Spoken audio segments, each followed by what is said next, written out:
कोणता नवोदित खेळाडूंना संदेश देऊ शकता तुमच्या माध्यमातून? मग त्यांना संदेश द्यायला मी एवढं काही मोठं नाही, पण एक गोष्ट नक्कीच सांगेन की तुम्ही प्रॅक्टिस करा, मेहनत करा, नक्की. कामगिरीत सातत्य ठेवा, कुठली हवा डोक्यात जाऊन देऊ नका.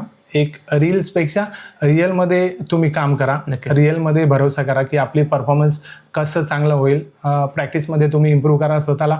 तुमच्या व्हेरिएशन्स कुठे ट्राय करायचे असेल तर तुम्ही प्रॅक्टिसमध्ये करा. तुमचे कुठले शॉर्ट सिलेक्शन असेल, कुठे काय आपल्याला करायचं ते तुम्ही प्रॅक्टिसमध्ये करा. जास्तीत जास्त प्रॅक्टिस करा. आणि मेन गोष्ट म्हणजे सगळ्यात एक म्हणजे मनापासून असेल की तुम्ही कुठेही असं आणू नका की मी मोठा प्लेअर आहे. नक्की. आणि तुम्ही या गोष्टी केल्याने काय होतं, तुम्ही कुठेतरी मागे जाता.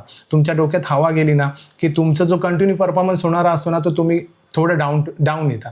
त्यामुळे कुठलीही हवा तुमच्या डोक्यात जाऊन देऊ नका. मी एक छोटासा संदेश असेल की कारण आजचं हे सोशल मीडियाचं युग आहे.